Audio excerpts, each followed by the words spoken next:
Hello everyone, स्वागत है आप सभी का दरभंगा स्टडी जोन पे। और ये हमारा मॉडल पेपर 4 है। इससे 4 मैंने 3 मॉडल पेपर्स करवा दिए हैं।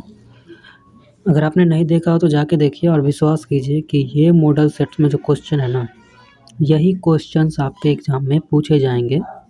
ये मैं बिहार बोर्ड के बच्चे को ट्रिगर कर रहा हूँ, या वे सारे बच्चे जो एनसीईआरटी पढ़ते हैं, या जी उनकी किताब वो सारे बोर्ड्स जो एनसीईआरटी से क्वेश्चंस बनाते हैं। ठीक है, और ज़्यादातर बोर्ड्स जो है एनसीईआरटी से ही क्वेश्चन बनाता है। आपका सिलेबस जो है एनसीईआरटी वाला ही है। तो ऑलमोस्ट सभी हिंदी मीडियम के बच्चे, चाहे किसी भी बोर्ड से हों, किसी भी स्टेट के बोर्ड से हों, अगर हिंदी मीडियम उनका हिंदी है तो ये उनके लिए प्रॉफिटेबल है। चलिए शुरू करते हैं। पहला हमारा क्वेश्चन है, एक प्रकाश किरण समतल दर्पण पर लंबवत आपतित होती है, परावर्तन कोण का मान क्या होगा। देखिए, ये आपका सपोज कि एक समतल दर्पण है। ठीक है, नीचे से पृष्ठ जो है रंगा हुआ है, पॉलिश्ड है। इस पे क्या हो रहा है, एक लाइट जो है सीधा परपेंडिकुलर आ रहा है। आपको पता है कि जितने डिग्री पे कोई सा भी लाइट आएगा उतने डिग्री पे ही जाएगा। पता है ना, प्रकाश का परावर्तन का नियम। और जितने पे आपतित होता है उतने ही पे ही परावर्तित होगा। तो देखिए, ये कितना एंगल बना रहा है, 90 डिग्री एंगल बना रहा है। तो 90 पे आया तो क्या होगा, ये 90 पे ही वापस जाएगा। तो बताइए, आपतन कोण अगर 90 है तो परावर्तन कोण भी क्या होगा, वो 90 ही होगा। तो इससे आपका सी ऑप्शन करेक्ट है, 90 डिग्री। यानी कि ये आपका रूल से पूछ लिया, उसका जो नियम है परावर्तन का, 2 नियम। इसमें एक जो है आपतन कोण परावर्तन कोण के बराबर होता है, वही क्या है हमारा, उसी से ये क्वेश्चन बना है, वही हमारा, उसी से हमारा सॉल्यूशन निकला है। नेक्स्ट क्वेश्चन हमारा, वायु का निरपेक्ष अपवर्तनांक वास्तव में होता है। तो वायु का निरपेक्ष अपवर्तनांक कितना होता है बताइए। तो आपको पता होगा ये 1 से ज़्यादा होता है। ठीक है, वास्तव में जो है ना, एक्चुअल में हम उसको 1 लेते हैं, लेकिन वो एक्चुअल में 1 से थोड़ा ज़्यादा होता है। ठीक है, नेक्स्ट है हमारा third number question. Third number वाला क्वेश्चन कह रहा है, स्पष्ट दृष्टि की न्यूनतम दूरी, तो ये पहले वाले सेट में भी आया था, ये होता है 25 सेंटीमीटर। न्यूनतम दूरी 25 सेंटीमीटर, और अधिकतम दूरी याद रखेंगे, अधिकतम दूरी अनंत होता है। ठीक है, अधिकतम दूरी जो है अनंत होता है, न्यूनतम दूरी 25 सेंटीमीटर होता है। ठीक है, 4 नंबर हमारा, वोल्ट बराबर होता है, जहाँ सी का मतलब है कूलम, जे का मतलब है जूल, और ए का मतलब है एम्पियर। तो आपको पता होगा कि V इक्वल्स टू क्या होता है, J/C, यानी कि जूल पर कूलम्ब होता है। ये ऑप्शन आपका सही है। ठीक है, ये फार्मूला से बना है, विद्युत चैप्टर में आपने फार्मूला पढ़ा होगा, वहीं से बना है। ठीक है, नेक्स्ट हमारा, विद्युत धारा का चुंबकीय प्रभाव किसने खोज निकाला था। तो ये आपको पता होगा कि ये जो है ऑर्स्टेड ने निकाला था इसका। ठीक है, ऑर्स्टेड नाम का व्यक्ति। 6 नंबर क्वेश्चन है, घरों में विद्युत आपूर्ति की जाती है 220 वोल्ट का। ठीक है, और ये होता है प्रत्यावर्ती धारा। ठीक है, ठीक है ना, एसी करंट होता है ना, अल्टरनेटिव करंट, एसी। ठीक है, तो ये है क्या हमारा 6 का, याद रखेंगे 50 हर्ट्ज और 220 वोल्ट का होता है हमारे इंडिया में जो मिलता है हमको। नेक्स्ट है 7 नंबर, लेंस में कितने मुख्य फोकस होते हैं। तो लेंस में 2 मुख्य फोकस होता है। ठीक है, नेक्स्ट क्वेश्चन है हमारा, 2 समांतर समतल दर्पणों के बीच रखी वस्तु के मूलतः कितने प्रतिबिंब बन सकते हैं। ठीक है, अब कह रहा है 2 समांतर समतल दर्पण के बीच रखी वस्तु के मूलतः कितने प्रतिबिंब बन सकते हैं। समांतर 2 दर्पण क्या किया है, रख दिया है। ये एक दर्पण और ये है दूसरा दर्पण, ये 2 दर्पण है। ठीक है, ए और बी। अब इसके बीच में हम सोचे कोई चीज़ रख दे। ठीक है, कोई सा भी फोटो रख दे, कुछ भी।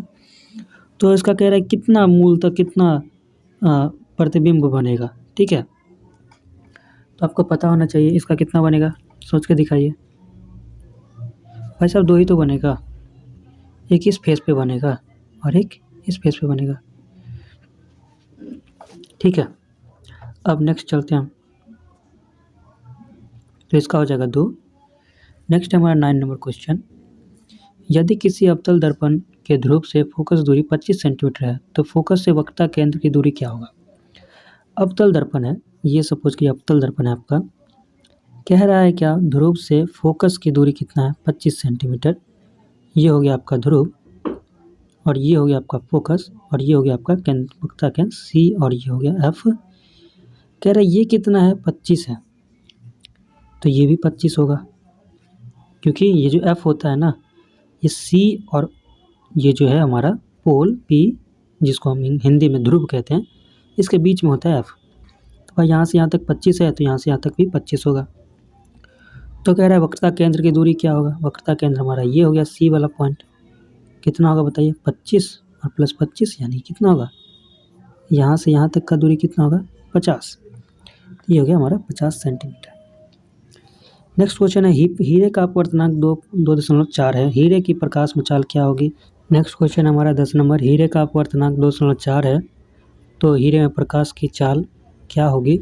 ये आपने एक फार्मूला पढ़ा होगा, म्यू इक्वल्स टू निर्वात में प्रकाश की चाल, यानी कि वो कितना होता है 3 × 10⁸ और बट्टा में वस्तु में प्रकाश की चाल। यहाँ से अगर आप निकालेंगे म्यू का वैल्यू कितना है, ये 2.4 ये दे रखा है, तो हो जाएगा x बराबर हो जाएगा 3 × 10⁸ और बट्टा में 2.4। जब आप इसको सॉल्व करिएगा तो ये आएगा लगभग 1.2 × 10⁸। ठीक है, तो ये आपका डी ऑप्शन आंसर हो जाएगा। ठीक है, ये फार्मूला से आप निकाल सकते हैं, इसको कैलकुलेट कर सकते हैं। ठीक है, अपवर्तनांक का फार्मूला होता है। ठीक है, नेक्स्ट चलते हैं हम 11 नंबर क्वेश्चन पे, लेंस की क्षमता का ऐसा मात्रक क्या है। तो लेंस की क्षमता का ऐसा मात्रक पता है आपको, मीटर इन्वर्स होता है, जिसको हम डायप्टर भी कहते हैं। ठीक है, डायप्टर कहते हैं। तो ये रहा। नेक्स्ट है हमारा, चंद्रमा पर खड़े अंतरिक्ष यात्री को आकाश प्रतीत होता है, तो आकाश काला लगेगा।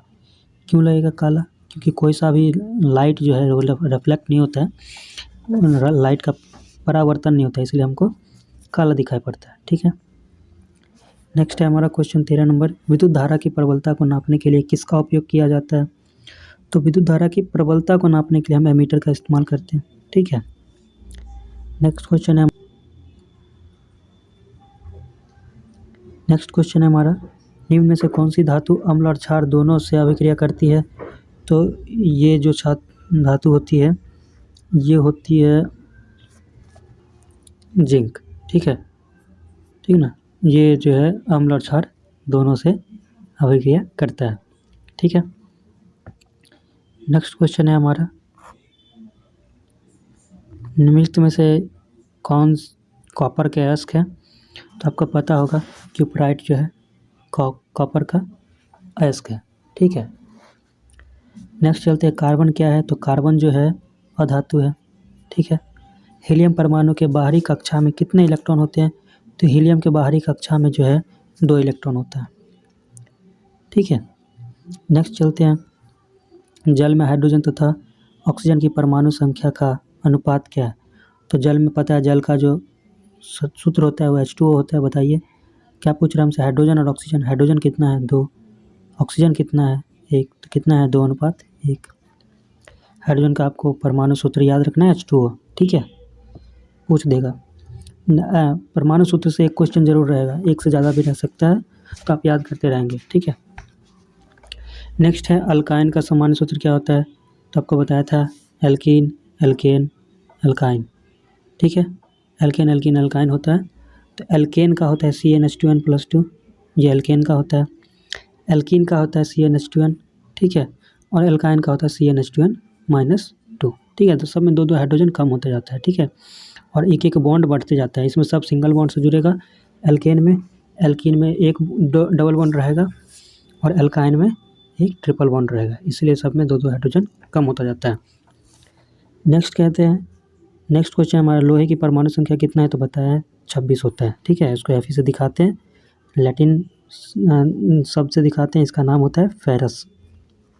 ठीक है, फेरस नाम होता है। ठीक है, और हम आयरन बोलते हैं इंग्लिश में, इसका जो परमाणु संख्या 26 होता है। नेक्स्ट है हमारा, कठोर जग को मृदु बनाने के लिए सोडियम के किस यौगिक का उपयोग करते हैं। तो ये हम सोडियम बाइकार्बोनेट का इस्तेमाल करते हैं Na2CO3 का, ठीक है। और इसी में अगर हम .10H2O लगा देंगे तो ये हमारा हो जाएगा अपमार्जक का यानी कि सर्फ का सूत्र हो जाता है, ठीक है। याद रखेंगे Na2CO3 सोडियम बाइकार्बोनेट, ठीक है। नेक्स्ट चलते हैं हम, कौन सा अधातु विद्युत का सुचालक होता है? 22 नंबर क्वेश्चन, कौन सा धातु विद्युत का सुचालक होता है? आपको पता है ग्रेफाइट, बहुत इंपॉर्टेंट एग्जाम में आपसे पूछेगा ही, क्वेश्चन बहुत बार पूछा जाता है, हर साल एक न किसी शिफ्ट में होगा ये क्वेश्चन। निम्न में से कौन अम्लीय है? तो पता है आपको, जिसका pH मान 7 से कम होता है वो क्या होता है? हमारा अम्लीय होता है, ठीक है। जिसका pH मान 7 से, ये क्वेश्चन हमारा 23 नंबर, 7 से जिसका कम होगा वो क्या होगा? अम्लीय होगा, एसिडिक होगा, ठीक है। और 7 से जो बड़ा होगा, 7 से बड़ा होगा वो क्या हो जाएगा? बेसिक होगा, यानी कि भस्मीय होगा, क्षारीय होगा। तो देखिए ये 7 से ज़्यादा है, 7 से ज़्यादा है, 7 से ज़्यादा है, तो pH मान क्या होगा? अम्लीय होगा, 3 वाला अम्लीय होगा, ठीक है। एक और क्वेश्चन यहाँ पे बताता हूँ, जिसका 7 होता है वो उदासीन होता है pH मान, ठीक है। नेक्स्ट 24 नंबर क्वेश्चन, निम्न अभिक्रिया किस प्रकार की है? तो निम्न अभिक्रिया में देखिए CaCO3 जो है टूट रहा है 2 कंपाउंड में, तो क्या है? वियोजन या अपघटन? अपघटन अभिक्रिया है, ठीक है। नेक्स्ट अभिक्रिया, नेक्स्ट है हमारा, किस अभिक्रिया में भाग लेने वाला पदार्थ कहलाता है? तो अभिक्रिया में भाग लेने वाला पदार्थ को हम क्या कहते हैं? अभिकारक कहते हैं, ठीक है। और भाग लेने के बाद जो बनता है उसको हम प्रतिफल कहते हैं, ठीक है। नेक्स्ट है हमारा, चीनी का रासायनिक सूत्र क्या है? तो चीनी का रासायनिक सूत्र होता है C12H22O11, याद रखेंगे, ठीक है।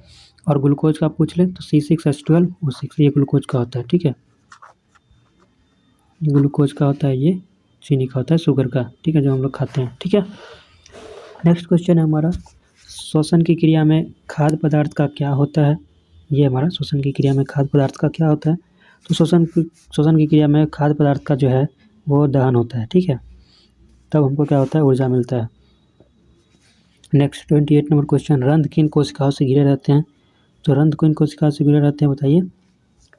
रंध्र जो है हमारा द्वार कोशिका से घिरा रहता है, ठीक है। द्वार कोशिका यही क्या करता है? उसको खोलता बंद करता है, तब जब खोल देता है तब क्या होता है? वाष्पोत्सर्जन होता है, वाष्पीकरण होता है जल का, और जब लॉक हो जाता है तो वाष्पीकरण नहीं होता है। नेक्स्ट है हमारा, अम्लीय माध्यम में प्रोटीन पाचक एंजाइम कौन है? अम्लीय माध्यम में प्रोटीन पाचक एंजाइम कौन सा है? ये हमारा पेप्सिन, ठीक है। नेक्स्ट क्वेश्चन हमारा, सही आहार श्रृंखला चुनना है। आहार श्रृंखला मतलब कि कौन किसको खाता है? तो चिड़िया सांप को खाती है, सांप घास को खाता है, मछली घास को खाता है, सेकंड ऑप्शन हमारा मछली घास को खाता है, और घास गाय को खाता है, ये तो गलत है, मछली घास को थोड़ी खाती है। घास हिरन खाता है और हिरन शेर खाता है, ठीक है, ये डी ऑप्शन, घास हिरन को शेर खाता है। बकरी घास खाती है और घास को हिरन खाता है, ये गलत है। चिड़िया सांप खाती है और सांप घास खाता है, ये भी गलत है। तो सही क्या है हमारा? D option. ये तो आप सोच भी सकते हैं, घास को कौन खाएगा? हिरन, और हिरन को कौन खाता है? शेर, ठीक है। तो यही हमारा सही श्रृंखला चुनना था। नेक्स्ट क्वेश्चन हमारा, निम्नलिखित में कौन सी क्रिया सभी जीवों के लिए अनिवार्य है? तो भाई साहब श्वसन क्रिया जो है सभी के लिए अनिवार्य है, ठीक है। नेक्स्ट है यूरो3 का संबंध है, तो यूरो3 का किससे संबंध है? वायु प्रदूषण से, ठीक है। नेक्स्ट क्वेश्चन है हमारा 33 नंबर, प्रकाश संश्लेषण प्रक्रम में क्या नहीं होता है? तो प्रकाश संश्लेषण प्रक्रम में जो है हमारा CO2 का मुक्त नहीं होता, हमारा मुक्त क्या होता है? ऑक्सीजन मुक्त होता है, ठीक है, CO2 मुक्त नहीं होता है, ये हमारा सही ऑप्शन है। नेक्स्ट 30 नंबर, किस प्रकार के जनन में जनक के शरीर से कलिका निकलती है? तो मुकुलन में क्या होता है? ऐसा कुछ हमको देखने को मिलता है, ठीक है, ब्रायोफाइलम के पौधे में मिलता है हमको। नेक्स्ट है, किस प्रकार के शोषण में अधिक ऊर्जा मुक्त होती है? तो ऑक्सीशोषण में क्या होता है? अधिक ऊर्जा मुक्त होता है, ठीक है। नेक्स्ट क्वेश्चन है हमारा, बीज के नन्हे पौधे नवोद्भिद में विकसित होने की प्रक्रिया को क्या कहते हैं? तो बीज के नन्हे पौधे जो हैं वो अगर नवोद्भिद में कन्वर्ट हो जाता है, विकसित हो जाता है, डेवलप हो जाता है, तो उसको हम लोग कहते हैं अंकुरन। ठीक है। नेक्स्ट है एक ही जाति के विभिन्न सदस्यों में पाए जाने वाले अंतरों को क्या कहते हैं? तो एक ही जाति के विभिन्न सदस्यों में पाए जाने वाले अंतरों को हम क्या कहते हैं? विभिन्नता कहते हैं। ठीक है। नेक्स्ट क्वेश्चन है हमारा, ग्रहणी भाग है, तो ग्रहणी किसका भाग है? तो ग्रहणी आपका भाग है छोटी आंत का। ठीक है। शुद्ध या ऑक्सीजनित रक्त को हृदय से शरीर के विभिन्न भागों में ले जाने वाली रक्त वाहिनियाँ क्या होती है? तो ये होती है हमारी धमनी। ठीक है, धमनी होता है। और शिरा में क्या होता है? हमारा जो अनऑक्सीकृत रक्त है वो आता है। ठीक है, वो हमारा पूरे शरीर से हृदय में आता है, और जो हृदय से सारा खून जो है ऑक्सीजन को लेके पूरे शरीर में जाता है वो है धमनी। ठीक है। नेक्स्ट है हमारा, गोंद या रेजिन विशेष रूप से पौधे में कहाँ संचित होता है? तो ये हमारा संचित होता है जाइलम में। ठीक है, जाइलम का काम है जल पहुंचाना। ठीक है। फ्लोएम का काम है, जो फ्लोएम पेड़ पौधा अपना भोजन बनाता है पत्ता में, उसको पूरे शरीर में ले, पूरे और भी भाग में क्या करना? पहुंचाना, वो फ्लोएम का काम होता है। ठीक है, तो जाइलम हमारा सही है। गोंद या रेजिन जो है वो जाइलम में होता है। नेक्स्ट है यूरो3 का संबंध है, तो यूरो3 का संबंध किससे है? सॉरी, ये क्वेश्चन सब रिपीट हो गया, कोई बात नहीं, देख लेंगे।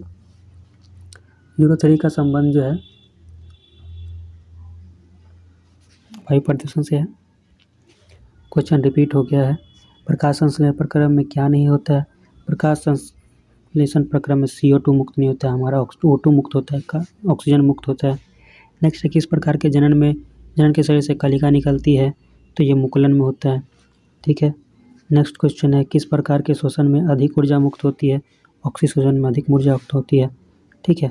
नेक्स्ट है बीज के नन्हे पौधे नवोद्भिद में विकसित होने की प्रक्रिया को क्या कहते हैं? अंकुरन कहते हैं। ठीक है। एक ही जाति के विभिन्न सदस्यों में पाए जाने वाले अंतरों को क्या कहते हैं? विभिन्नता कहते हैं। ठीक है। नेक्स्ट है हमारा ग्रहणी भाग होता है, तो ग्रहणी जो है छोटी आंत का भाग होता है। नेक्स्ट है शुद्ध या ऑक्सीजनित रक्त हृदय के शरीर के विभिन्न भागों में ले जाने वाली रक्त वाहिनिका कहलाती है, ये धमनी होती है। ठीक है। और अशुद्ध रक्त जो है शिराएं में प्रवाहित होती है, जो पूरे शरीर से हमारे हृदय में आती है। नेक्स्ट है गोंद या रेजिन जो है विशेष रूप से पौधे में कहाँ संचित होता है? जाइलम में।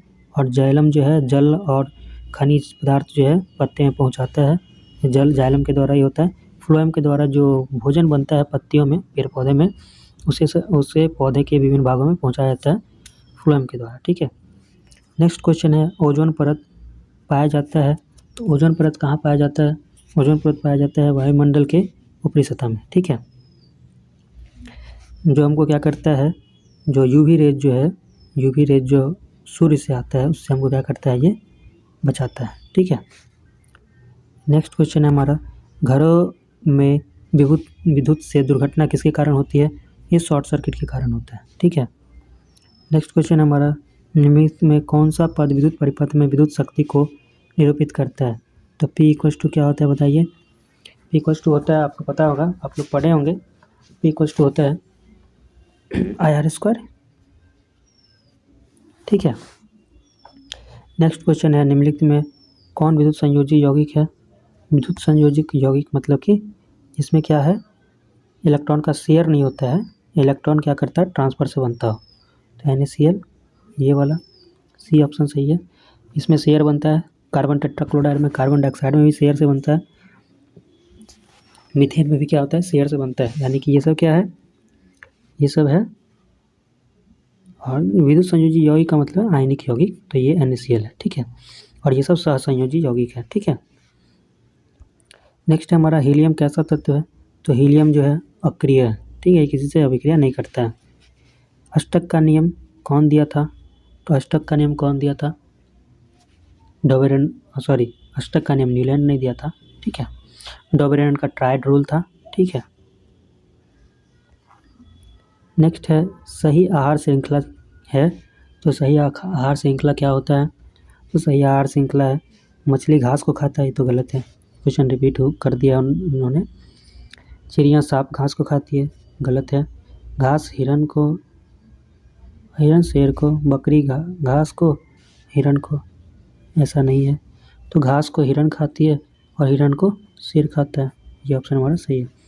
48 और लास्ट क्वेश्चन है, निम्नलिखित में से कौन एक जलीय आहार श्रृंखला है? तो जलीय आहार श्रृंखला यानी कि जल के अंदर होता है। तो बताइए, शैवाल को जल कीट खाता है और जल कीट को मछली खाती है। घास मछली जल, घास को जलीय कीट खाती है, जलीय कीट को मछली खाती है और मछली को मनुष्य खाता है।